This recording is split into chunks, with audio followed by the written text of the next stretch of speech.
Very good morning to all my dear friends. मैं हूं Prashant Mawani. I hope you are good. आज 22 मई 2021 है, दिन है सैटरडे।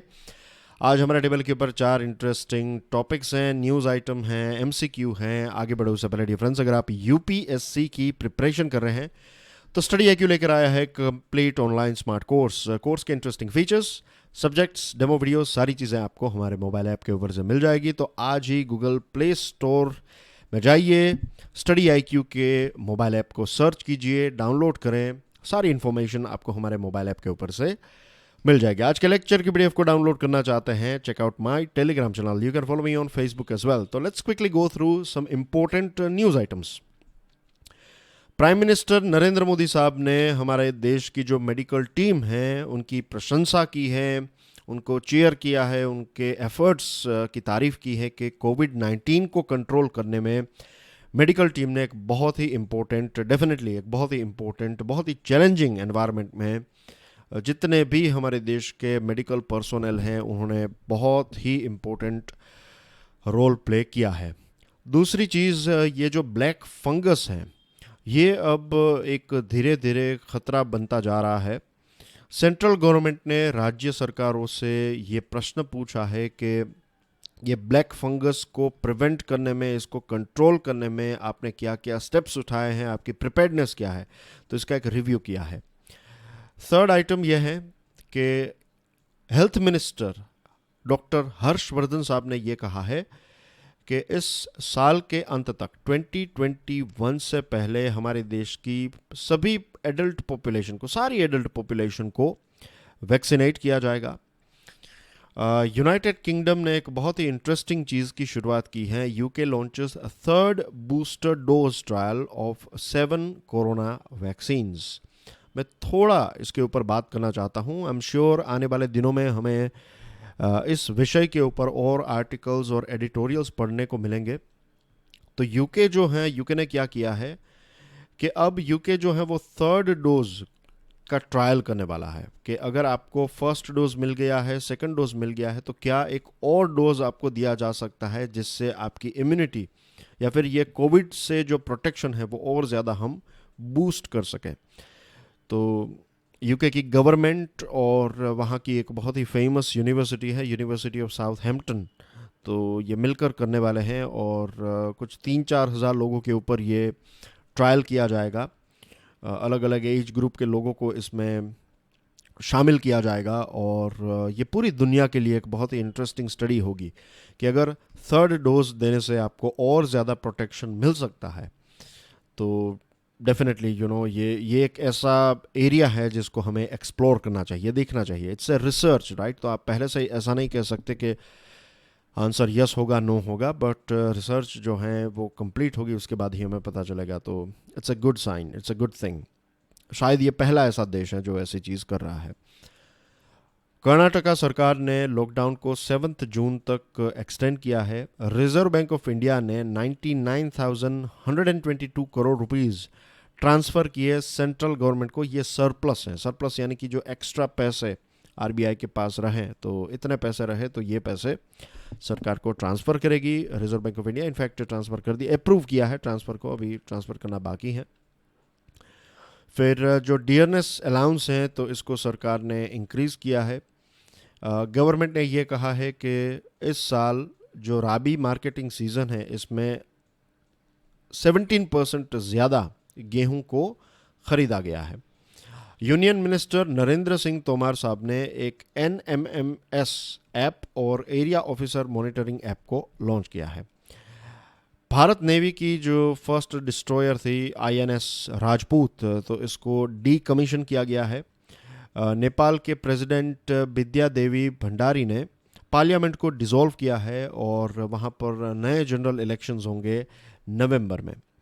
US प्रेसिडेंट जो बाइडन फिर साउथ कोरिया के जो मुंह हैं और वो उन्होंने, ये दोनों ने, अमेरिका और साउथ कोरिया दोनों ने ये कहा है कि वो नॉर्थ कोरिया के साथ डिस्कशन और डायलॉग करने के लिए एक विलिंगनेस, एक तैयार है बेसिकली। ये जो यास नाम का साइक्लोन है बे ऑफ बंगाल में, अभी ये धीरे धीरे फॉर्म हो रहा है, तो इसको लेकर बांग्लादेश ने एक साइक्लोन अलर्ट जारी किया है। BAWG emphasizes importance of enhancing collaboration among astronomers from BRICS countries. और रिपोर्ट ये कहता है कि आर्टिक वार्मिंग जो है ये 3 गुना ज़्यादा, 3 टाइम्स ज़्यादा हो चुका है राइट अराउंड द प्लानट। तो ये भी एक ग्लोबल क्लाइमेट चेंज के पॉइंट ऑफ व्यू से बात करें तो एक बहुत बड़ा चिंता का विषय है। अब बात करते हैं ओपिनियन एडिटोरियल्स के बारे में। आज का पहला आर्टिकल द हिंदू न्यूज़पेपर का है, एक्सटेंडिंग सेफ्टी। 2 डोजेस के बीच में जो इंटरवल है, ये इंटरवल में बहुत चेंजेस हमें देखने को मिले हैं। क्विकली अगर रिकैप को देखें तो स्टार्टिंग में ये था कि फर्स्ट डोज और सेकंड डोज के बीच में कुछ 28 डेज़ की बात बताई गई थी।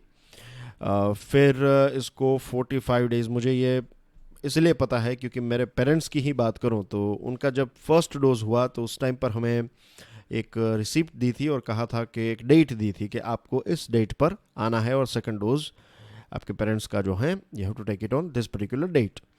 तो हम 28 डेज़ के बाद गए तो उससे पहले सरकार ने जो है वो कह दिया था कि 45 डेज़, अब सेकंड डोज जो है वो 45 से लेकर 56 days. I am talking about Covishield.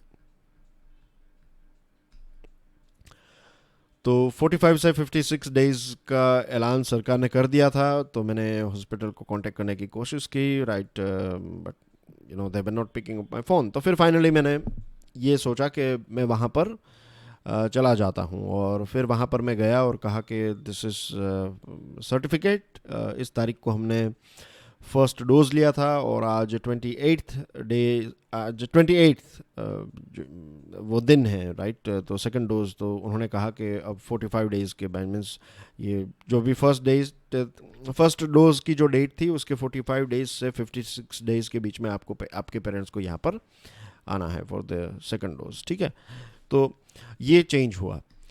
तो ऐसे बहुत सारे चेंजेस जो हैं वो हमें देखने को मिले हैं। और ऑफ कोर्स देखिए, इसमें we are not blaming the government, यहाँ पर कोई गवर्नमेंट को ब्लेम करने की बात नहीं है। कोरोना वायरस को हम स्टार्टिंग में क्या कहते थे? Novel corona virus. नोवेल यानी कि एक बहुत ही नया वायरस था ये, तो इसके बारे में हमें कोई इन्फॉर्मेशन इतनी ज़्यादा थी नहीं। Same thing goes with vaccine. Vaccine भी काफ़ी नोवेल है। इतने कम समय में, पहली बार ह्यूमन बीइंग के इतिहास में इतने कम समय में हमने वैक्सीन को डेवलप किया है। तो वैक्सीन के बारे में, वैक्सीन डेवलप के बाद भी वैक्सीन के ऊपर भी रिसर्च होती रहती है कि कितने दिनों के बाद देना चाहिए, किसको देना चाहिए, किसको नहीं देना चाहिए, और ये सारी चीज़ें। तो अब 2 डोजेस के बीच में गैप जो है उसको और ज़्यादा इंक्रीज़ करने की बात हो रही है। लैक्टेटिंग मदर जो है उसके बारे में ये कहा है, लैक्टेटिंग वुमेन जो है वो भी अब कोविड का जो वैक्सीन का डोज जो है वो ले सकती हैं। लैक्टेटिंग मदर के लिए ये सेफ़ है, तो चलो ये एक अच्छी बात है। दूसरी चीज़ जो ये है कि अगर किसी व्यक्ति को कोविड हो चुका है, लेट्स से किसी को व्यक्ति को कोरोना वायरस हुआ और 10-15 दिनों के बाद वो नेगेटिव हो गए, तो उसके 3 महीने के बाद उनको अपना फर्स्ट डोज लेना है। कितने? 3 महीने, 90 डेज़ के बाद। अगर किसी व्यक्ति ने फर्स्ट डोज लिया था और फिर उसको कोविड पॉजिटिव हुआ है या फिर वो कोविड से इन्फेक्टेड हुए हैं, तो ऐसे समय में भी, ऐसे केसेस में भी जो आपका सेकंड डोज है वो आपको 90 डेज़ या फिर 3 महीने के बाद लेना है। ठीक है।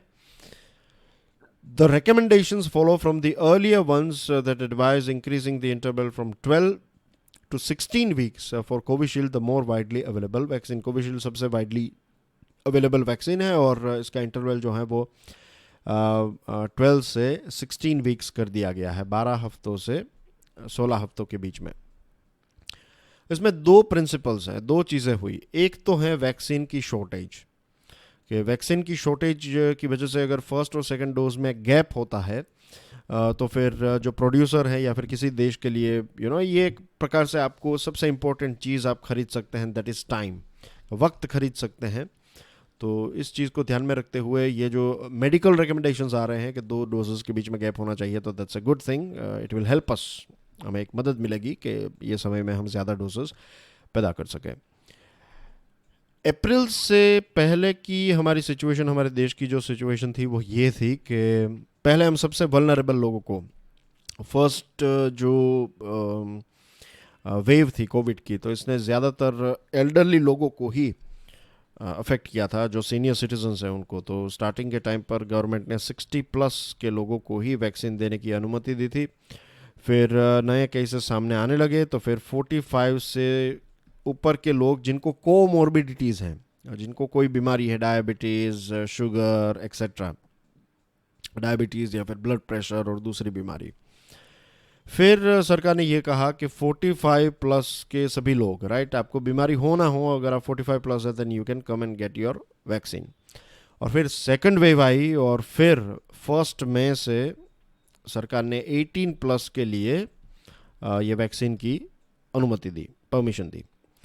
दूसरा जो प्रिंसिपल है, it is about optimal boost. जो पहला प्रिंसिपल मैंने आपको कहा कि वक्त खरीद सकते हैं, वैक्सीन की शॉर्टेज है। दूसरी चीज़ कि यूके में एक एस्ट्राजेनिका की जो वैक्सीन है, वहाँ पर हम यहाँ पर इसको कोविशील्ड कहते हैं, वहाँ पर उसका कुछ दूसरा नाम है, कोविन या something, I am not sure about the name, but नाम में क्या रखा है। एस्ट्राजेनिका की ये जो यूके की वैक्सीन है, तो उन्होंने ये ट्रायल किए और उनको पता चला कि जब आप एक व्यक्ति को फर्स्ट डोज देते हैं और सेकंड डोज अगर आप 12 हफ्ते या फिर उससे ज़्यादा के समय पर, यानी कि 3 महीने के बाद या फिर उससे ज़्यादा समय के बाद देते हैं, तो उस व्यक्ति के अंदर जो बाइंडिंग एंटीबॉडीज़ हैं वो ज़्यादा पैदा होती है, यानी कि ज़्यादा प्रोटेक्शन आपको मिलेगा अगर 12 हफ्तों से ज़्यादा का वक्त रखा गया है। तो यही सारी स्टडीज़ को ध्यान में रखते हुए भारत ने भी ये सोचा है कि हम 12 हफ्तों का एक गैप रखेंगे। लेकिन ये जो समय हमें मिला है, of course we have to produce more vaccines, हमें ज़्यादा वैक्सीन के डोजेस जो हैं वो यहाँ पर प्रोड्यूस करने होंगे, ज़्यादा क्वांटिटी में प्रोड्यूस करके इसको डिस्ट्रीब्यूट करना होगा ताकि जो सेकंड डोज है वो लोगों को टाइम पर मिल जाए।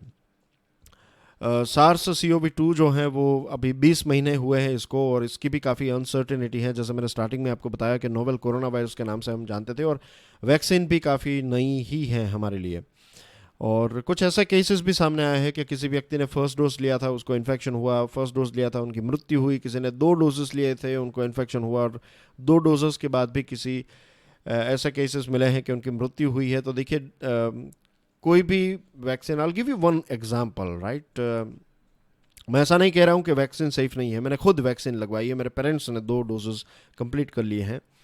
तो वैक्सीन इज़ इम्पोर्टेंट, लेकिन आपने देखा होगा कि जो अलग अलग, मैं नाम नहीं लेना चाहूँगा, लेकिन अलग अलग जो सॉप मिलते हैं हमें या फिर हैंड वॉश मिलते हैं, तो उसमें लिखा हुआ 99% जर्म्स से आपको प्रोटेक्शन मिलेगा। तो क्यों ये 100% नहीं लिखते? 100% लिखते तो बहुत अच्छा लगता, क्योंकि टेक्निकली या फिर लीगली स्पीकिंग जो है वो कुछ ऐसे केसेस तो आपके सामने आएंगे ही ऐसे कि आपने दोनों डोजेस लिए हैं तो भी किसी व्यक्ति की मृत्यु हो सकती है। तो ये जो आंकड़े हैं ये फिलहाल जो एक एक्सपेक्टेड स्टैटिस्टिकल बाउंड्रीज हैं उसके अंडर ही हैं। तो it's safe to take vaccine, right, it is okay to take vaccine. कुछ ऐसे 1 लाख 2 लाख 10 लाख केसेस में से अगर 1-2 लोगों की या फिर 5 लोगों की मृत्यु होती है तो उस पर्टिकुलर चीज़ को उतना ज़्यादा नहीं माना जाता, यू नो। तो लेट्स होप कि ये जो एक्सटेंड किया है, अब वक्त एक्सटेंड किया है, तो ज़्यादा हम लोगों को वैक्सीनेट कर पाएंगे, ज़्यादा वैक्सीन प्रोड्यूस कर पाएंगे, क्योंकि हमारे देश में अभी भी करोड़ों ऐसे लोग हैं जिनको इन्फेक्शन नहीं हुआ है, और ये वायरस भी नया नया एक रूप लेते जा रहा है, एक नए वेरिएंट्स हमें सामने मिल रहे हैं। तो इट इज़ बेस्ट कि हम जल्द से जल्द हमारे लोगों को वैक्सीनेट करें। Moving on to next topic, ये फ्रेजाइल ट्रूस, ये इज़राइल और हमास के बीच में जो एक सीज़ फायर तय हुआ, 11 दिनों का जो इंटेंस एक वॉर चला, बहुत ज़्यादा नुकसान हुआ है। ऑफ कोर्स 232 लोगों की मृत्यु हुई पैलेस्टाइन में, और इसमें 65 बच्चे भी शामिल हैं। It's a very sad thing. और इज़राइल में लगभग 12 लोगों की मृत्यु हुई है इन 11 दिनों में। यूएसए, इजिप्ट, कतार और कुछ और देशों ने मिलकर इज़राइल और हमास के बीच में ये एक ट्रूस या फिर एक सीज़ फायर जो है वो एग्री करवाया है। और ये जो पूरा मामला है, कल भी मैंने आपको एक मैप रिलेटेड प्रश्न पूछा था, राइट, आज भी हम इसी मैप को देखने वाले हैं। Will have a quick glance over it. अब देखिए डियर फ्रेंड्स, ये जो हमास है, हमास ने बहुत सारे रॉकेट्स जो हैं वो इसराइल की तरफ लॉन्च किए, और इसराइल ने जो है फिर ये रॉकेट का जवाब जो है, उनकी एक एयर डिफेंस सिस्टम है, आयरन डोम इसका नाम है, तो इसका इस्तेमाल किया, और फिर इसराइल ने फुल फ्लैज एयर स्ट्राइक्स की शुरुआत कर दी। फिर इसराइल ने टैंक्स और इनके माध्यम से आर्टिलरीज और ये सारी चीज़ों को भी लॉन्च किया, और काफ़ी दोनों के बीच में एक बहुत ही तंग माहौल था, और काफ़ी वीडियोस भी आपने देखे होंगे हमारी चैनल के ऊपर, नई नई अपडेट्स, बड़ी बड़ी चीज़ें, इंपॉर्टेंट चीज़ें हमने सारी आपके साथ शेयर की हैं। तो अब फोकस ये होना चाहिए कि अब ये ट्रूस हो चुका है, ये सीज़ फायर हो चुका है, तो गाज़ा में जो नुकसान हुआ है उसको रिबिल्ड करना, और जो रेसिडेंट्स हैं वहाँ के तो उनको सपोर्ट करना, और इसराइल और पैलेस्टाइन का ये जो कॉन्फ्लिक्ट है इसको कहते हैं मदर कॉन्फ्लिक्ट। ये पूरा मिडल ईस्ट रीजन में जो सबसे बड़े कॉन्फ्लिक्ट्स हैं, तो उसका one of the root cause mother conflict जो है, that is this Israel and Palestine का कॉन्फ्लिक्ट। क्या इसका कोई सॉल्यूशन है? Just a second, let me move this thing here. तो यहाँ पर आप देख सकते हैं कि ये लेबनान है, यहाँ पर सीरिया है, ये गोलन हाइट है, फ़िलहाल ये इसराइल के कंट्रोल में है, और ये Jordan, right, this is Jordan here, ये इजिप्ट है यहाँ पर। ये वाला पोर्शन जो है this is called Gaza strip, ये वाला पोर्शन जो है this is called West Bank. ये वेस्ट बैंक वाला एरिया है, क्योंकि ये इस नदी के वेस्टर्न साइड में है, ये जॉर्डन रिवर के वेस्ट साइड में पड़ता है ये, तो इसका नाम है वेस्ट बैंक।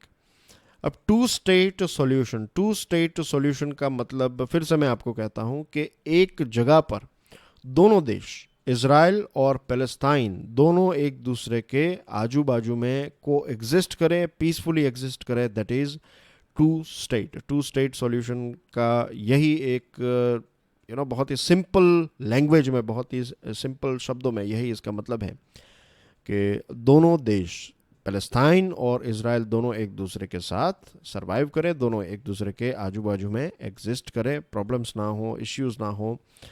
और जेरूसलम जो है इसको लेकर भी इश्यू चल रहा है। कल भी मैंने आपको बताया था कि देखिए, भारत कभी भी आप देखेंगे तो भारत की सारी जो हमारी एम्बेसी है, ये सारी चीज़ें तेल अवीव में है, क्योंकि भारत जो है उनका कहना यह है कि जब तक ये प्रॉब्लम सॉल्व नहीं हो जाता जेरूसलम का, हम तेल अवीव में ही अपनी एम्बेसी ऑपरेट करेंगे, ठीक है।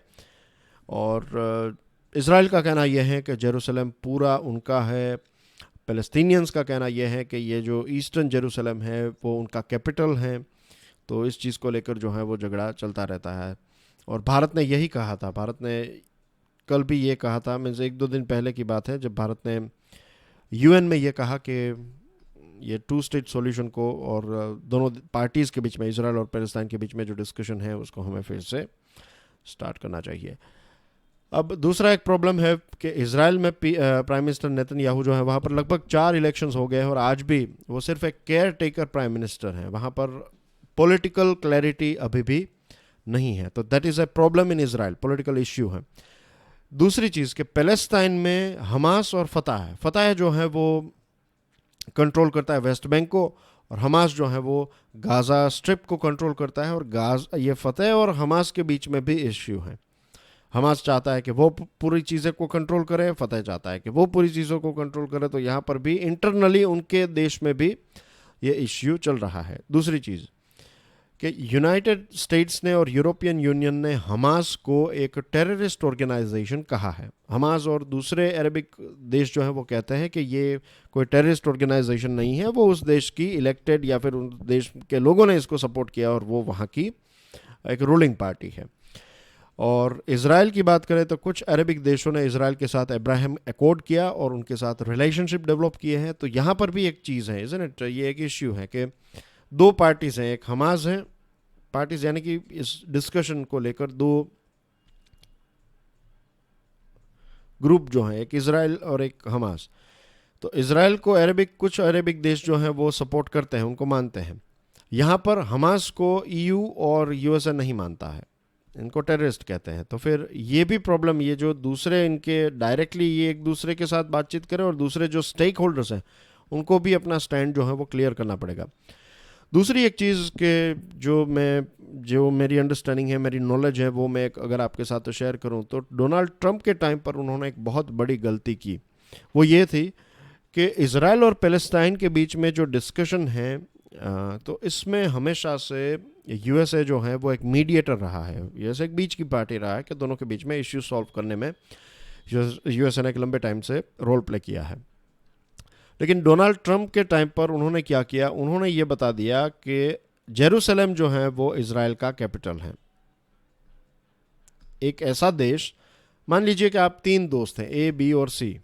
अब बी और सी के बीच में इश्यू है और आप ए हैं और आप दोनों के प्रॉब्लम को सॉल्व कर रहे हैं, और फिर आप अचानक से कह देंगे कि बी जो कह रहा है वो सही है, तो फिर सी आपके ऊपर भरोसा नहीं करेगा, तो ये पूरा बी और सी के बीच में डिस्कशन जो है वो ड्रॉप हो जाएगा। यही सिचुएशन हुई थी जब ये कैपिटल जो है वो ऐलान जब घोषित किया तब।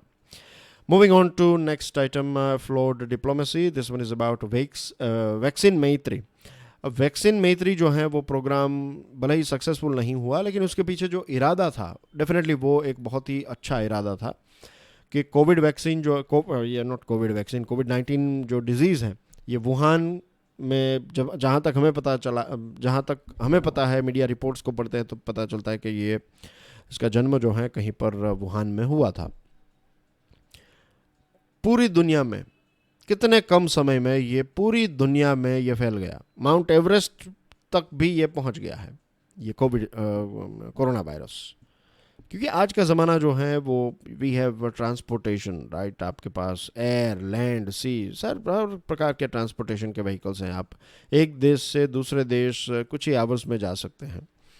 आप एक शहर से दूसरे शहर में ट्रेन, मोटरसाइकिल या फिर आपकी कार है या फिर अगेन वाया एयर आप जा सकते हैं। तो ये कनेक्टिविटी की वजह से ये पूरी दुनिया में फैल गया। और यहाँ पर कहने का मतलब यही है कि एक छोटे से एरिया में से पूरी दुनिया में अगर ये वायरस फैल सकता है तो ये किसी एक देश का प्रॉब्लम नहीं है, ये कलेक्टिव रिस्पॉन्सिबिलिटी है। जब तक पूरी दुनिया में ये वायरस खत्म नहीं होगा, why I am saying vaccine, ये वायरस खत्म नहीं होगा, तब तक ये इश्यू चलता रहेगा, इज़न्ट इट।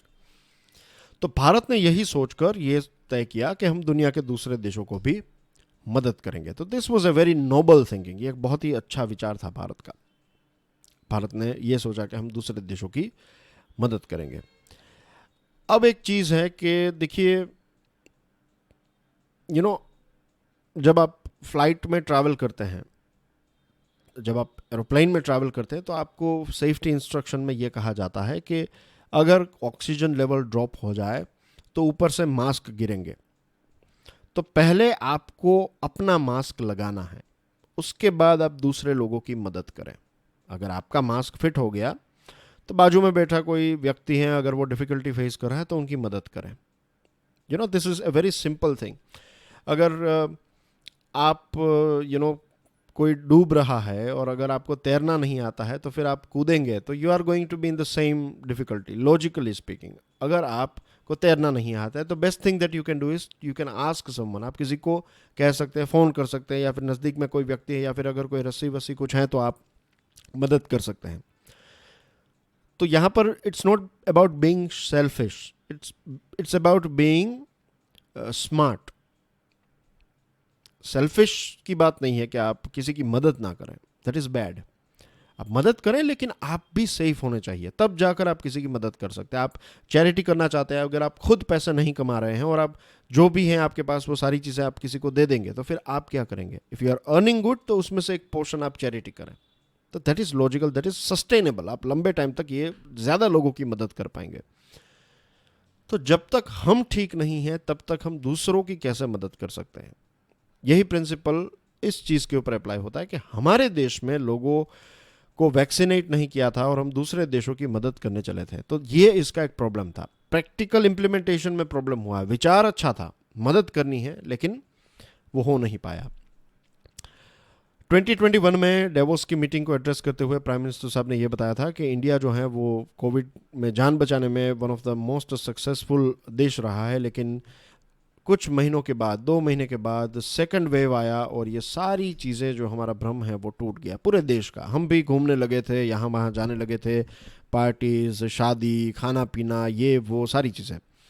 और फिर सेकेंड वेव आई और फिर हमें पता चला कि we are in a very big problem. Bharat ने यह तय किया था कि हम 2 बिलियन डोजेस जो हैं वो प्रोवाइड करेंगे, खास करके मिडिल और लो इनकम कंट्रीज़ को। और कोविशील्ड और कोवैक्सीन की बात करें तो हम Mongolia, Oman, Myanmar, Bahrain, Philippines, Maldives, Mauritius, Bhutan, Bangladesh, Afghanistan, Nepal, Seychelles, इन सारे देशों को गुडविल जेस्चर के ऊपर हम वैक्सीन प्रोवाइड करेंगे। हमने प्रोवाइड भी की। 95 देशों को हमने, किसी को हमने फ्री में दी है तो किसी को पैसे चार्ज करके हमने वैक्सीन प्रोवाइड की, उस समय पर जब हमारे देश की पॉपुलेशन जो है उसके टोटल पॉपुलेशन में 10% से भी कम लोगों को हमने वैक्सीनेट किया था। और फिर ऐसी सिचुएशन हुई कि जिस देश को हम, यानी कि भारत को जो फार्मेसी ऑफ द वर्ल्ड कहते हैं, ऐसे देश की ऐसी सिचुएशन हो गई कि यहाँ पर लोगों के पास वैक्सीन का एक्सेस नहीं रहा। अगर हमें मदद करनी थी तो हमें यह करना चाहिए था कि सबसे पहले हमारे जो इमीडिएट नेबर्स हैं, पाकिस्तान, अफगानिस्तान, भूटान, नेपाल, बांग्लादेश, म्यांमार, श्रीलंका, मालदीव्स, इन देशों को हमें सबसे पहले मदद करने की ज़रूरत थी। कुछ देशों के साथ ऐसा हुआ, फॉर एग्जांपल नेपाल। तो मेरे एक दोस्त हैं नेपाल के, तो उनके साथ मैं बात कर रहा था और we were just having a conversation about कि वहाँ पर सिचुएशन कैसी है एक्सेट्रा। और फिर उन्होंने मुझे बताया कि यहाँ पर इंडिया से वैक्सीन आने वाली थी, लेकिन सेकेंड वेव की शुरुआत हुई इंडिया में और फिर वो वैक्सीनेशन जो है उसको लगभग 1 करोड़ डोज भारत देने वाला था, लेकिन फिर वो एंड टाइम पर कैंसिल हुआ। तो इसकी वजह से नेपाल को भी काफ़ी इश्यूज़ हुए और इसकी वजह से हमारी इमेज भी जो है वो थोड़ी बहुत नहीं, लेकिन डेफिनेटली इमेज जो है वो ख़राब हुई है। बांग्लादेश के साथ भी ऐसी सिचुएशन हुई थी। दूसरी चीज़ कि हमें इंटरनल प्रोडक्शन को इंक्रीज़ करने की आवश्यकता थी। सीरम इंस्टीट्यूट ऑफ इंडिया और बायोटेक जो है, भारत बायोटेक, वो कह रहे थे कि हमें थोड़े पैसे चाहिए तो that we can set up new production centres, लेकिन ये टाइम पर हमने प्रोवाइड नहीं किए सरकार ने। और फिर जब लेट अप्रैल में हमने पैसे देने की शुरुआत की। यूएसए और यूरोपियन देशों ने तो स्टार्टिंग से ही बहुत अपने पर्सेस जो हैं वो खोल दिए थे कि भाई आपको पैसे चाहिए ले लीजिए, विल गिव यू मनी, लेकिन जब भी वैक्सीन मिले हमें इतनी वैक्सीन चाहिए। उन्होंने एडवांस में डोजेस जो हैं वो बुक कर लिए थे। अब अच्छी बात है कि हम साउथ अफ्रीका और भारत ने मिलकर और दूसरे बहुत सारे देशों ने, लगभग 90 जैसे देशों ने सपोर्ट किया इस बात को कि इसका लाइसेंस जो है वो ट्रिप्स एग्रीमेंट के तहत लाइसेंस इश्यू किया जाए और दूसरे देश जो हैं वो इसका प्रोडक्शन की शुरुआत करें। लेकिन ये तब तक नहीं हो पाएगा जब तक टेक ट्रांसफ़र नहीं होगा। ये सिर्फ आपको लाइसेंस मिल जाएगा, उससे कुछ नहीं होगा। अमेरिका की इसमें मोनोपोली नहीं, लेकिन अमेरिका की एक्सपर्टीज़ है। तो what we should do is, America की जो एक्सपर्टीज़ है इसमें, टेक्निकल असिस्टेंस हमें अमेरिका का लेकर, टेक्निकल ट्रांसफ़र जो है उसको लेकर प्रोडक्शन कैसे ज़्यादा से ज़्यादा किया जा सकता है, ये अमेरिका से सीख कर हमें हमारे देश में और दूसरे देश में प्रोडक्शन को इंक्रीज़ करने की शुरुआत जो है वो जल्द से जल्द कर देनी चाहिए। और जिन देशों के पास एक्स्ट्रा डोजेस हैं उनको भी ख़रीदना चाहिए। अगर आपके पास, किसी देश के पास 50 मिलियन डोजेस हैं, 15 मिलियन डोजेस हैं, तो उसमें से जितना हम खरीद सकते हैं उतना खरीद कर हमारे देश में वैक्सीनेशन को वैक्सीनेशन ड्राइव को बूस्ट करने की आवश्यकता है। लास्ट आज का टॉपिक जो है ये फाइनेंशियल वर्ल्ड के साथ जुड़ा हुआ है। सुप्रीम कोर्ट ने एक बहुत इंपॉर्टेंट डिसीजन लिया है कि जो एक इंसॉल्वेंसी एंड बैंक्रप्सी कोड जो है, तो इस कोड में कुछ बदलाव किए गए थे और जो फाइनेंशियल लेंडर्स हैं यानी कि बैंक्स जो हैं उनको एक बहुत बड़ा सपोर्ट मिला है सुप्रीम कोर्ट से। सुप्रीम कोर्ट ने ये कहा है कि जो पर्सनल गारंटीज़ हैं प्रमोटर्स की कंपनीज के साथ, I'll make it bit simple for you guys। मान लीजिए किसी एक बड़ी कंपनी ने बैंक से लोन ली थी। ये एक बहुत बड़ी कंपनी है, मल्टीनेशनल लेट्स से कंपनी है, और ये बैंक है।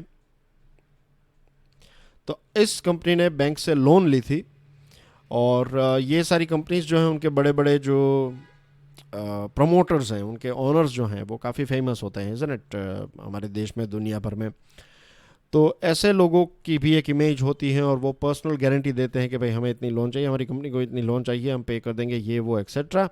और फिर जब कंपनी डिफ़ॉल्ट करती है तब वो चले जाते हैं, वो कहते हैं कि भाई हमारी जो प्रॉपर्टी, उनकी जो प्रॉपर्टी है, उनके बंगलोज़, उनकी कार्स, उनके एरोप्लेन्स, ये वो एक्सेट्रा, तो ये सारी चीज़ों को आप टच नहीं कर सकते। कंपनी का जो सामान है वो आप टच कर सकते हैं। तो ये इश्यू था। तो सरकार ने एक इंसॉल्वेंसी एंड बैंकरप्सी कोड निकाला था और डिफ़ॉल्टिंग लोन को सॉर्ट आउट करने के लिए 2016 में ये इंसॉल्वेंसी एंड बैंकरप्सी कोड लेकर आई। और इसमें ये भी बात थी कि पर्सनल गारंटीज़ जो हैं वो मीन्स जो इनके प्रमोटर्स हैं उनकी भी प्रॉपर्टी सीज़ की जा सकती है, उनको भी बेचकर नीलाम करके पैसा रिकवर किए जा सकते हैं। तो कुछ ही महीनों के बाद 50 जितनी कंपनीज जो हैं उनके ऊपर NCLT की प्रोसीडिंग्स शुरू हुई। पर्सनल गारंटीज़ जो हैं डिफ़ॉल्टिंग प्रमोटर्स को भी इसमें इंक्लूड किया गया। तो फिर बहुत सारे प्रमोटर्स ने हाई कोर्ट्स, अलग अलग हाई कोर्ट्स में लगभग 70 जितनी पटिशन्स फाइल की गई थी। और फिर सुप्रीम कोर्ट ने फाइनली ये कहा कि ये सारी 70 और पटिशन्स जो हैं पर्सनल गारंटर्स को लेकर, तो ये पूरा मामला ही सुप्रीम कोर्ट सुनेगी, ताकि अलग अलग जगहों पर अलग अलग एनर्जी वेस्ट ना हो, एक जगह पर इस पूरे मामले को हम सॉल्व कर देते हैं। 2019 में गवर्नमेंट ने अमेंडमेंट किया इस IBC में, Insolvency and Bankruptcy Board of India Insolvency Resolution Process for Personal Guarantors to Corporate Debtors Regulation 2019।